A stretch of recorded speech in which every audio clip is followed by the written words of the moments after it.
Grabing puso ang pinakita ni Justin Brownlee sa Game 4 ng PBA Finals. Never say die kahit may iniindang injury. Puro naman nga papuri at respeto ang sinabi ni Coach Tim Cone kay JB. At ang dahilan nga ng pagkapanalo ng Ginebra kagabi, ating pag-usapan. Nanalo nga kagabi ang Barangay Ginebra kontra sa TNT Tropang Giga sa Game 4 ng PBA Finals. Bago nga ang game na ito ay nababahala ang mga fans sa hindi paglaro ni Justin Brownlee dahil sa may iniinda nga itong injury sa kanyang kanang kamay. Pero nagulat nga ang mga Ginebra fans nang makita nilang nagwa-warm up si Brownlee kung saan nakabandage nga ang kanyang daliri na na-injured. Kasama din nga si JB sa starting unit ng Barangay at binabad pa nga ito sa laro ni Coach Tim Cone despite sa kanyang iniindang injury sa kanyang daliri. Pero hindi nga naging hadlang kay Brownlee ang kanyang injury dahil uminit nga ito sa laro at nakapagtala pa ng 23 points, 12 rebounds at 5 assists. Isama mo pa dyan ang kanyang ginawang 2 blocks. Lahat nga ay ginawa na ni JB para tulungan ang Ginebra maitabla ang series sa 2-2. Siya din nga ang naging best player of the game. Matapos nga ang game ay bumilib nga si Coach Tim Cone sa naging performance ng kanyang import at pinasalamatan nga niya ang mga medical staff na nag-alalay kay Brownlee para tulungan itong makalaro noong Game 4. Sinabi nga ni Coach Tim Cone na warrior daw itong si Brownlee at akala niya daw na hindi na ito makakabalik pa sa series dahil pag tinanggal mo daw ang kanyang bandage sa kanyang hinlalaki ay kusa nga itong bumibigay at nadidislocate. Kaya grabe nga ang pinagdaanan ni Brownlee bago ang game kagabi. Ayon din nga kay Coach Tim Cone na kinonsider din nga ng Ginebra na kunin si Ange Kwame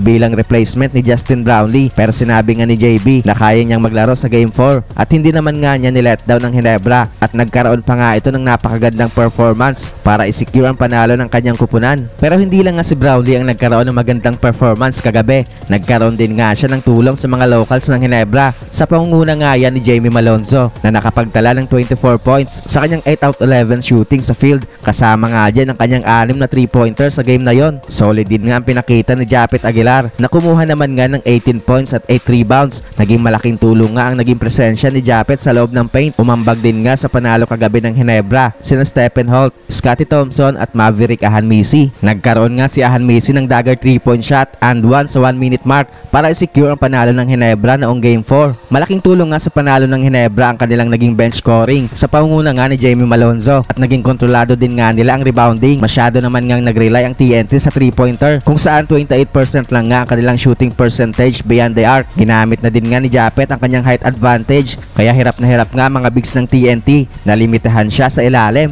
Naging missing link naman nga kagabi sa Ginebra sina RJ Abarientos at Troy Rosario. Kumuha lamang nga ng 2 points sa Abarientos at naging limitado lang din nga ang kanyang naging minuto sa kanyang 9 minutes na playing time. Mas pinili ngang ibabad ni Coach Tim Cone sa Ahanmisi na mas naging reliable nga sa loob ng court. Si Troy Rosario naman nga ay hindi nakapagtala ng puntos kung saan hindi nga ito umatempt ng tira. Mas naging focus nga si Rosario kagabi sa depensa dahil mainit na din nga sa opensa sina Brownlee, Malonzo at Japet Aguilar.